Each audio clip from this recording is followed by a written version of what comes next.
Well, good afternoon. Welcome everybody to Seattle's Eastside Real Estate Podcast. I am Dan Edwards with the Eastside Real Estate team. We're glad you're joining us live on Facebook today.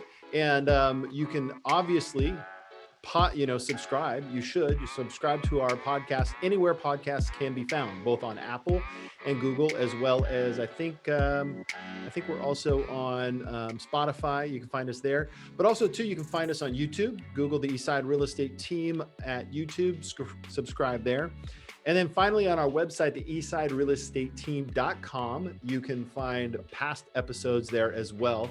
Today, we're going to be welcoming Doug Peterson, who's one of our regular contributors. He's coming in today to talk about some great personal finance programs that he has with his company, Get Priorities Straight.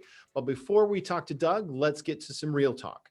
Now, have you ever thought of selling your house on your own? I'm sure you have. I know I have. I actually sold my house on my own way before I was in real estate. And I'll tell you part of why I found out now that I'm a professional, what a mistake that was. Now, listen, there's many benefits to working with a real estate professional when selling your house, especially during challenging times like we face today. It becomes very important to select an expert to help guide you through the process. Now, in the industry, oftentimes people will use the term for sale by owner or FSBO. I like to consider calling that an unrepresented seller, right? So when you think about a transaction of buying, in our area, the median home price is, I believe, on the east side, it's around $950 is the median home price. So that's a pretty big investment to walk into not having representation. So think of it, if a real estate agent approaches you about buying a house directly, that real estate agent generally will represent the buyer that they're bringing to the table. So we'll talk a little bit more about representation, but let's talk about number one, safety. Now, in a post-COVID era, safety doesn't just mean a stranger coming into your house.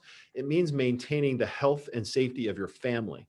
So a real estate agent is going to follow proper COVID protocols. We have the hand sanitizer. We're only allowed to bring 2 people at a time in the house. And then we will wipe down all the knobs, all the doors, everything that was touched by a client. Now, if you're doing this for sale by owner, you certainly can do those same things. However, it's not being done maybe as a part of the process anymore. Now, in addition to that, there's regulating the amount of people in your home. Oftentimes, for sale by owners, aren't necessarily qualified buyers. You may or may not know if somebody's coming to your house, whether or not they're qualified. If they're not with an agent, maybe they're kicking tires, maybe they haven't identified their budget, and you really don't know where they've been. I know that that's probably not the right thing to say about a stranger coming to your house, but in the post-COVID era, it's very true. Now, according to the National Association of Realtors, another important reason why you would hire a professional to help you sell a house is most real estate agents have a strategy for selling and attracting buyers online. According to the National Association of Realtors, before COVID, the first step that most buyers took, about 43% of them, was to search online. I don't know what the other 57 or what is it? Yeah, 57, is that right? 43, 57, yeah? Right. I'm doing my reverse math. I was trying to, anyways.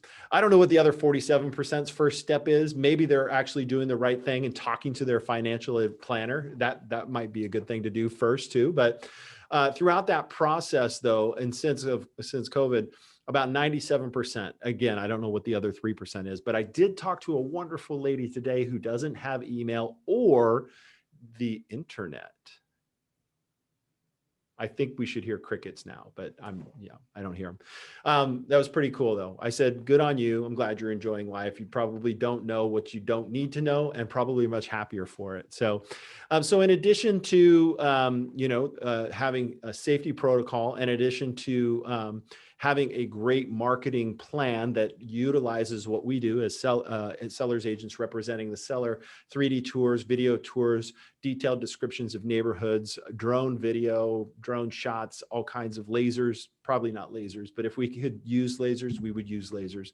But just having a good, strong internet and social presence, but also the negotiations part. Quite frankly, this is my favorite thing about real estate. I enjoy helping someone leverage the work that we've done to get it marketed well, to benefit them, to bring multiple people to the table, to the negotiation table. And I have to say, it's always, and I don't mean sometimes, it's always an emotionally charged time. And when there isn't representation for an individual in that process, sometimes they can get pushed around. In other times, they dig in their heels when a perfectly good and reasonable offer shows up, thus missing an opportunity to get to their objectives. And that is selling the home for as much as you can, but also maybe getting closer to family, or perhaps pulling out some of their nest egg and being able to donate that to a charity if they're downsizing, or pass it along to their family in a proper way. So keep in mind this, that the buyer that's looking for the best deal possible is looking for the least strong counter negotiator. And I don't belittle anybody's ability to negotiate. There's a lot of people that are better negotiators than I am. However, on a weekly, daily basis, we are in the process of negotiating the best deals for our buyers and sellers. So there are a few more things we can go over. I think I've got 5 and 6. 4 and 5 is making sure they're qualified. So that's an important attribute, that if you put a sign in a yard and somebody calls on it, you have absolutely no idea whether they have the ability to purchase the home, and then you just let them into your house. Then the legal standpoint. So making sure that all T's are crossed and I's are dotted. I know there have been times, even in a regular real estate process, where lawsuits arise. So you can only imagine, by only having one individual that represents one side, that a potential liability for the person without representation could be higher. And the bottom line is this: you will actually net more money when using a real estate agent. According to the National Association of Realtors, I want to say that 12% of the population attempted for sale by owner, and 96% ended up selling with a real estate broker anyways. Now, that wasn't because they were willing to take less money, but a good real estate broker has a good plan to market a property and great negotiation skills to in an environment that, we've talked about this before, is incredibly beneficial to a seller's. Leverage those things to get a great contract.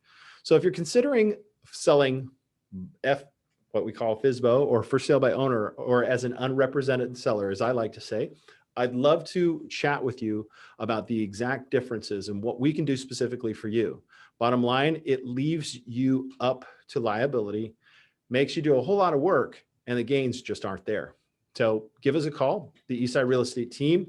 You can reach us at 425-200-4093. That's 425-200-4093. I'm Dan Edwards with the Eastside Real Estate Team, and that is our Real Talk segment. Now, after this short commercial break, and since we're live on Facebook, it will be short, we're going to bring Doug Peterson back on the show. Do you get frustrated by how hard life can be sometimes? Well, it doesn't have to be. There's a way to spend your days moving forward instead of digging out from under, especially if you remember to bring your intuition to work. Otherwise, it's like leaving half your brain in the car. Mary Gleason, Executive Intuition Coach, wants to help you tap into your intuition more deeply and more often to help guide you to decisions that are more fully considered and for your greatest good. Learn more by visiting marygleason.life or mary@marygleason.life. That's marygleason.life or mary@marygleason.life. So welcome back to the show. We're here with our good friend, Doug Peterson from Get Priorities Straight, to learn about personal finance mastery. Mastery, that is defined by Merriam-Webster as having intense, I'm making this up because I thought I'd pull up Merriam-Webster, but mastery is about 10,000 hours, right? That's what it takes. According to studies, a book called Outliers, Malcolm Gladwell, go read it. I like it. It's a good book. But really, personal finance mastery and how it can take you to a better understanding of leveraging money. Now, over the past year, Doug has helped people align their goals and visions, both personally and professionally. And he founded Get Priorities Straight in 2018 to help provide a program for individuals to maximize their personal income and improve their ability to invest.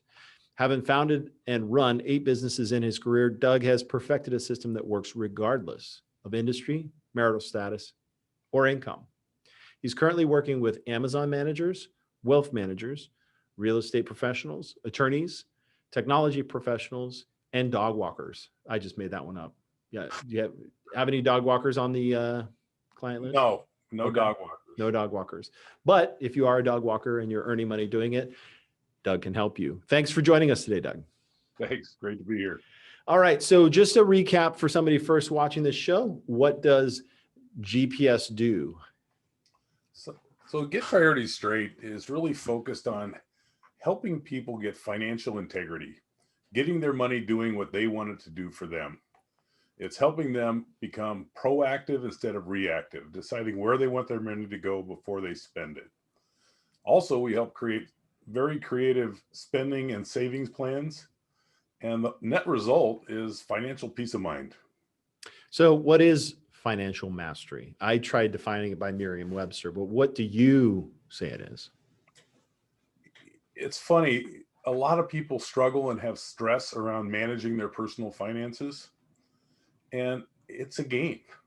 And when you know the rules of the game, you can win every time because it's a simple numbers game. I mean, to not be oversimplified, if you think about a business or personal, you need more money coming in than going out. Then you're winning. Simple, not easy. Simple, not easy. But also we have infrequent expenses. We have subscriptions. We have stuff we don't remember we bought that we're getting charged for. It's now become very complex. So why is financial mastery so important? Well, I go back to a lot of what I thought about when I started this company, which is if I could get a husband and wife on the same page about finances, it'd be amazing. And imagine that, well, first of all, the biggest cause of divorce, there's 2, infidelity and money. Yeah. And I think money is right up on top of the list as far as stress. Yeah. And so imagine eliminating that stress. But the other thing is that when we don't pay attention, we spend, if you only work 173 hours, and in America, we often work more than that. How much time do you actually spend managing all that money you've spent all that life energy getting? We usually spend 1 or 2 hours and just try to pay our bills and move on instead of really knowing where we want to go and where we want to spend our money. So why do you believe people don't focus more? Why are they wasting time and energy on their finances? It's kind of a black hole. You could sit down and do a whole bunch of work, kind of figure out where you are today. And then in 3 weeks or a month or 2 months, you don't know again. You just did the best you could with what you had. And so it feels like a lot of work, doesn't feel like a lot of return. But if you'll spend the time to really get on top of it and implement a system, it takes the same or less time to know more, eliminate waste, and just get more from your money. Now, what I'm hearing you say, I mean, it all sounds really good, and I'm going to throw you a little bit of a curveball in as much as, can you tell me a story about somebody that maybe procrastinated taking that first step, and what did it look like when they did, and what did they say about it? I know that's a curveball because that wasn't, something we talked about before, but I just think telling stories is a good way to kind of communicate this. Somebody that maybe, was you'd met with a few times and then they finally took that first step. What was their experience? Well, I'll tell you, there's a technology professional I'm working with that wanted to start initially in March and decided to put it off, and has been living off of stock options. And the stock options have been cashed in before they've turned into long-term capital gains. So that's an additional 15%, but wasn't aware of what they were spending. And it turns out they were overspending their income double. They were spending $21,000 and making about 10 net. And the rest was stock options. So then they take the $80,000 stock options and they lose just in taxes alone $12,000. Wow. They're also paying $12,000 in interest because they built up debt. So and compound interest can really work for you and it can really work against you. Absolutely. So taking that first step, if you're then looking at, okay, I took that first step, we're going to make that change. How did that impact their life? Well, they immediately realized that a lot of money was going out that was a waste. Now, when you don't know what you're doing, when you don't know how much money you're spending on a particular area, you don't have any frame of reference. And once they saw exactly what they were spending, it was easy for them to go, I don't want to spend that much. Right. That was just a waste. So just getting that first step was really the awareness step, like understanding. To me, it sounds like they make a tremendous amount of money, but like you said, like whether you're, a tech person, an executive, or, that dog walker, bottom line with income is you have to make more than you spend. Make more than what you spend. And the first step, as you mentioned, is awareness. And the second step is practice. The third step is that awkward success and failure time, which is where everybody quits. Yeah. And if you don't have somebody to help you realize this is just part of the process, you just have to get through it, and you will get through it, and it won't take very long, but you haven't done this before. Right. So it's not super comfortable. And who wakes up in the morning wanting to look at things that they haven't looked at for a long time that they know they need to do a lot better at? Right. Not too many people. So how do you eat an elephant? One bite at a time. So sometimes you just got to get that awareness. All right. So what is a long-term goal that you suggest those that are just getting started in understanding their finances? So it's kind of a two-parter. Long-term goal for somebody that's just getting started. Well, there's a short and long term. The very first short-term goal is having a cash emergency fund. Mm-hmm. It is harder to let go of cash than credit. And statistics show we spend 23% more on credit than we do in cash. And if you've saved an emergency fund, and I just start with a couple, the bare minimum of 1,000 if you don't have any, and get it to at least 5,000, and know that as soon as you spend that money, and a vacation, by the way, isn't an emergency, going out to dinner. Shoot. I know. As soon as you spend that money, you have to fund it. You have to take it out of your check and say, we've got to put that back so we have it if there is an emergency fund. Mm-hmm. And those can take people anywhere from a month to a year to put together. Just depends on what you make and what you spend. Okay. So the first part is an emergency fund. What's the long-term goal? The long-term goal, whether you want to invest or whatever you want to do, is get 6 months worth of income saved. And I'm not talking about 6 months of what you spend every month. 6 months worth of income that'll keep the lights on. It's not going on nice vacations. If you're making good money, you might be going on vacations, you might be buying stock. It's enough money to live so that if somebody pulled the plug, if you had an accident, and I'm not a negative guy, I'm an optimist, but you need runway. You need runway to be able to take advantage of stuff. And if you all of a sudden said, hey, you can go on a cruise for a month for nothing, wouldn't it be nice to be able to go and know that you have enough money to pay the bills? Yeah, I think that is a tremendously great message for young individuals that are just getting started working right now. Is as you go through life, and I know I can attest to this, as I'm sure Doug can as well, is you make mistakes financially, right? You don't put yourself with these priorities, and so when stuff comes up, it's that much more urgent in life. So if you were to say right off the bat, you get out of the gate, and you start earning money, and you create that $1,000 emergency fund, and then you create another money market, and you create you can get with Doug and he can arrange how you do this. But if you can imagine that by the time you're 29, if you had the habits of having a 6-month expenses set aside in savings, that's a lot of cushion for a lot of hardship that will happen because stuff happens in life. So, there is never a bad time to talk to Doug about getting started. So how do people get started, Doug? Well, I do a free consultation just to talk about what your goals and challenges are. And so the best way is just contact me at doug@getprioritystraight.com, and I'd be happy to sit down and have a consultation, or you can go to my website, getprioritystraight.com. Great. Well, hey, we're almost at the end, but is there anything else that you had for us today? No, I would just say that the thing that most of us don't realize is that on our worst day, we're living better than kings and queens ever dreamed of living. So instead of focusing on what you don't have and what you want, begin to think about just how lucky you are and how blessed we are to live around here. And that's it. And enjoy life. Yeah. Enjoy it. Doug, it's always a pleasure to have you on the show. Thanks for coming on. Thanks very much. All right.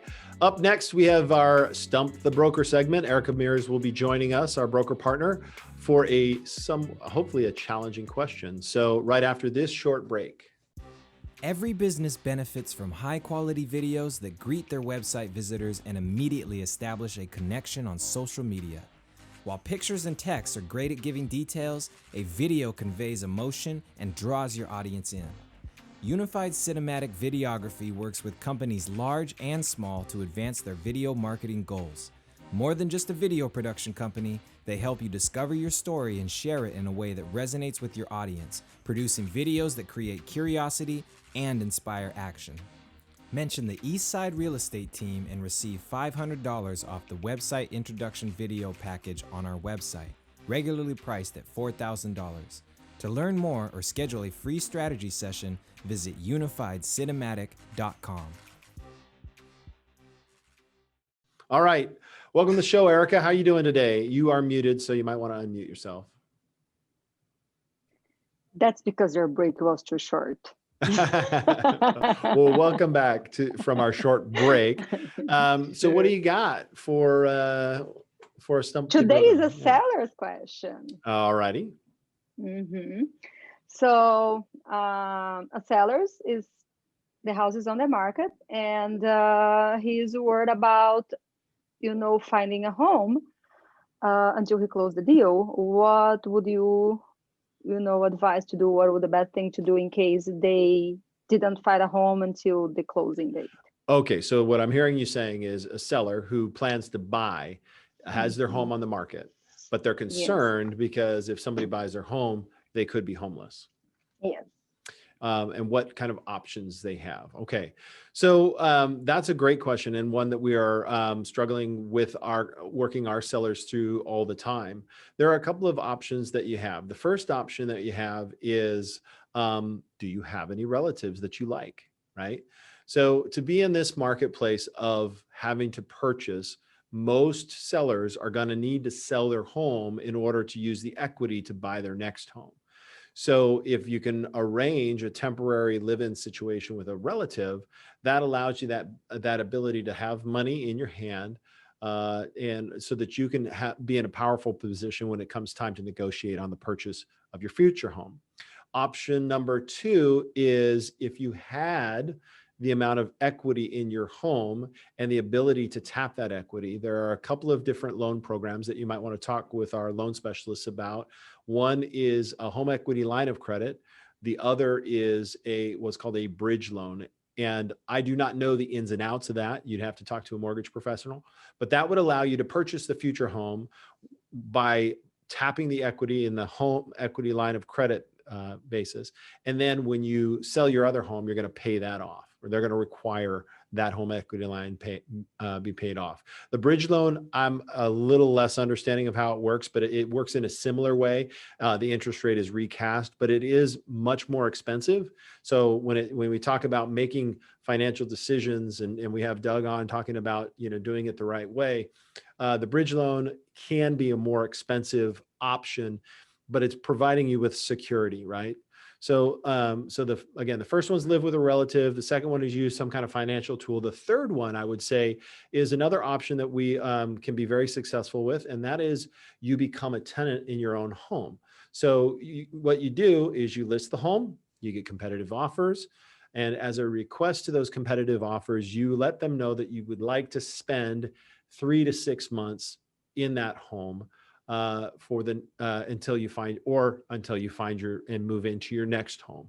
So that doesn't create an ideal situation for the buyer, but because buyers are really trying to find a place in the neighborhoods that they want to be, if you price the home right and you have a great agent to help negotiate the deal, you could create an environment where you can rent 2, 3, 4, maybe 5 months after the sale. That provides you with that cash in hand and leverage to go ahead and make offers on that future home. So I don't know if there's any other creative ways. There's always, where there's a will, there's always a creative way. But that is really my 3 that I recommend to our sellers.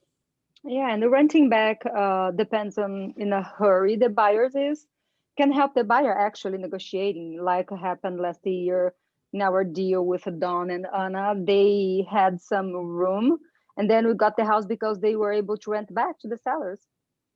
Excellent. Well, thank you for that question, Eric. I appreciate it.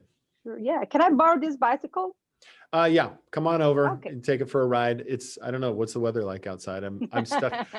My window over here is all grayed out. I can't quite see out it. Well, we thank you all for watching Seattle's Eastside Real Estate Podcast. We hope you enjoyed. Doug, thanks for coming on. We so appreciate you with your wisdom and providing that to our clients. We hope you'll visit again next month. We hope to see you again soon. If you are looking for any real estate related advice, go to our website, the Eastside Real Estate Team, and you can find out how to get a hold of us.